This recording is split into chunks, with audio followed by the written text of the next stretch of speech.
Just as your baby is reaching the quiet, alert state, you'll want to find a position or hold to begin feeding. The more comfortable both you and your baby are, the longer and better you'll be able to feed. Learning and using a variety of positions can keep your baby stimulated while preventing and easing sore nipples. There are several different breastfeeding positions, but we are going to focus on the cross cradle, cradle, football, and side-lying holds. For the cross cradle hold, mom is seated with baby's head held in the palm of one hand. This hand supports and directs baby's mouth toward her nipple. When babies are fairly new, like Lenny is, this is a really great position because you're able to help support her neck, and you've supported all down her back, and she is positioned so well. This is a good position to try with a newborn, since mom can easily control where baby's mouth and neck are positioned, and mom can use her opposite hand to shape her breast. For the cradle hold, mom is seated with baby's head in the crook of one elbow. Her hands support and direct baby toward her nipple. You are actually cradling her head in the little crook of your arm. You're able to support her all the way down her back to her bottom. With newborns, it may be difficult to get the baby's mouth and neck positioned effectively and comfortably, even with pillows.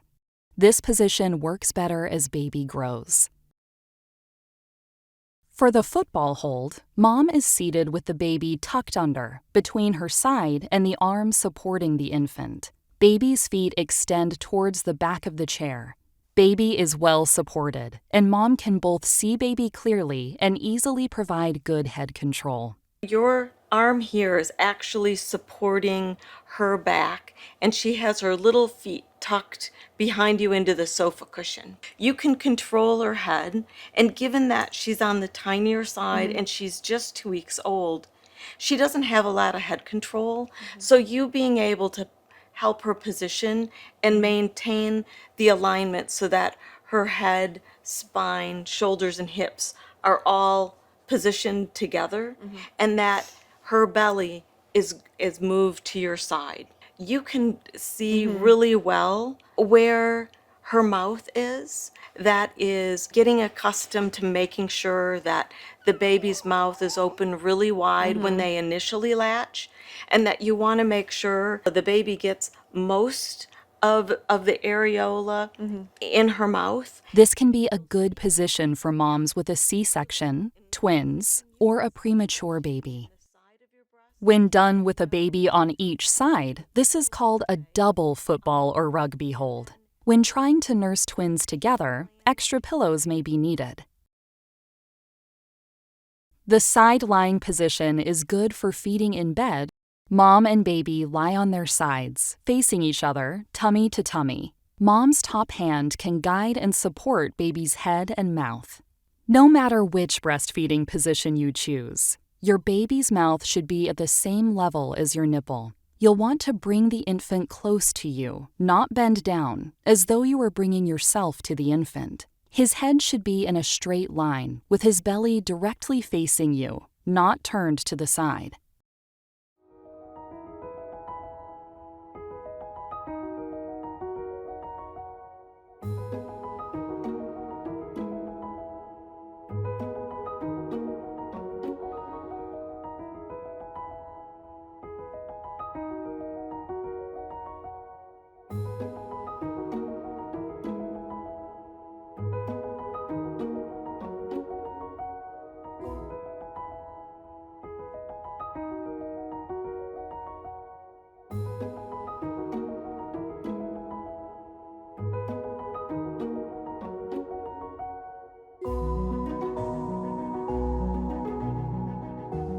Latching is when your baby's mouth is correctly and firmly over your nipple and able to suck milk effectively.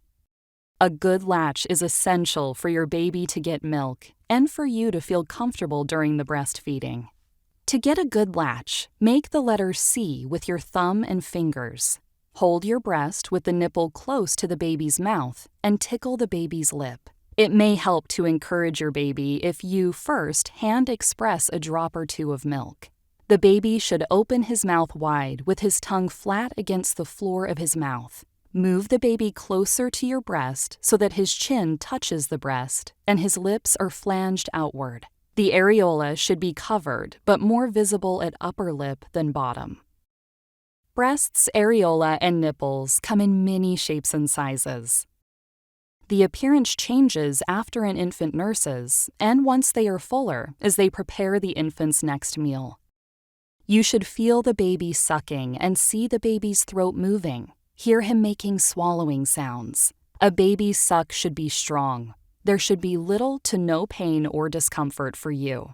If there's not a strong suck, check your positions and try again.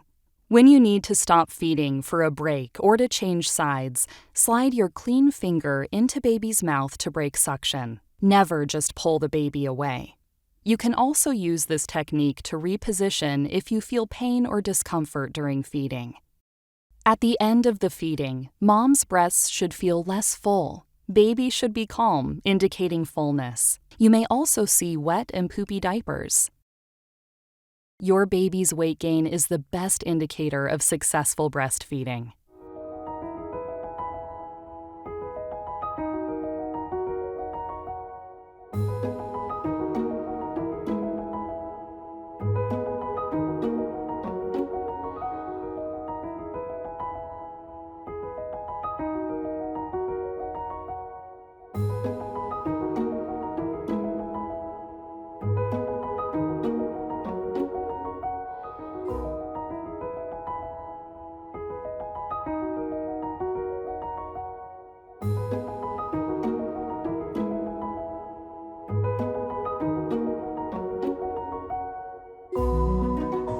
Watching the baby's alertness helps you know when he is hungry or full. Look for feeding cues. They help you see that your baby is ready to start or stop feeding. When baby is hungry, watch for his eyes to start blinking. He may search for the breast with his hands or his mouth. He may repeatedly open and close his mouth. His tongue may move. He may make lip smacking or sucking sounds. His fist may move toward his mouth. If he doesn't find your nipple soon enough, he may become frustrated. Try to start feeding before this agitation occurs. It's always easier to feed when a baby is calm. You may notice a sensation in your own body as your milk lets down or begins to flow. The let-down reflex is perfectly natural. It is often triggered by the gentle noises you might hear before the baby is quietly alert. At times, while infant is latched on one side or breast, the mother may experience milk leaking or ejection from the other breast. After feeding for a while, your baby may pause. Sometimes he may even seem a little uncomfortable. This is a good time to take a break. Break the suction, burp the baby, and change to the other breast. Generally, it is recommended that you nurse for 15 to 20 minutes on each breast, but your baby will tell you when he is finished. As you prepare to feed, a partner at home can help. He can provide another set of hands, bringing a pillow or towel to place on your lap to help you support your baby. You will know when feeding time is over. In the first few days, your baby may fall asleep at the breast. In later weeks and months, the infant may lose interest, looking around the room, playing with his hands, or even falling asleep. Gently break the suction and enjoy a nap. Now, with Mickey, let's bring together everything that we've learned and look at a successful breastfeeding. So look at her. She's looking right at you. She's in the perfect state to start feeding. She's quiet. Her limbs are moving around, and she is getting a little bit fussy because she's probably really hungry. When you're comfortable, you can start. And I see that you're positioning her to her belly to your belly, which is perfect.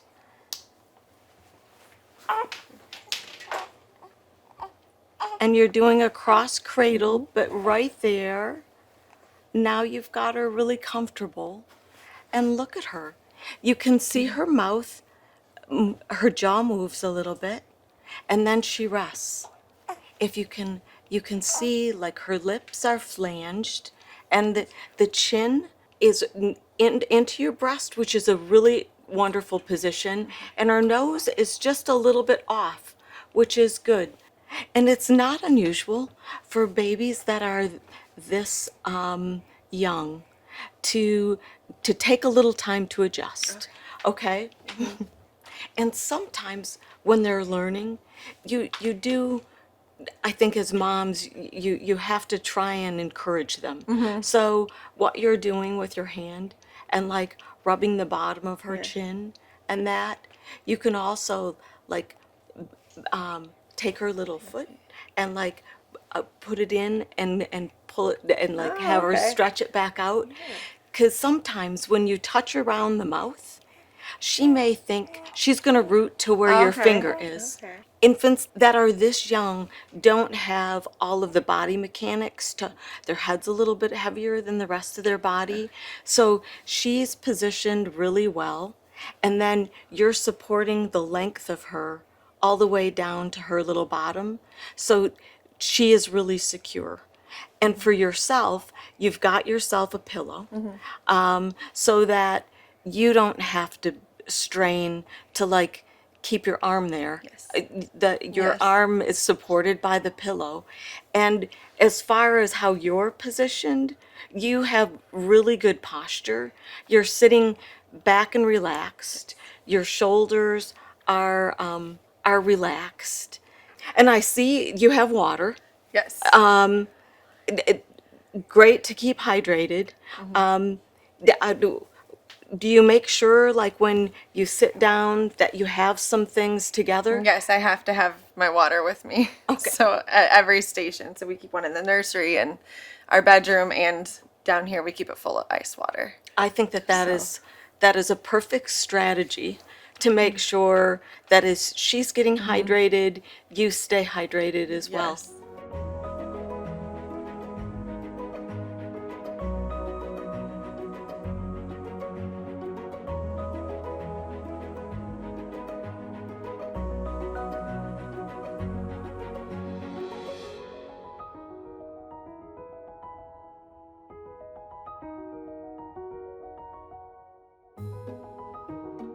Mother's milk comes in different forms.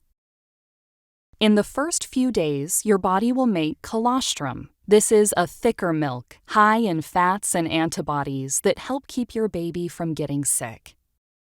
Transitional milk is produced in the 2 to 5 days following delivery. It will continue for the first 2 weeks.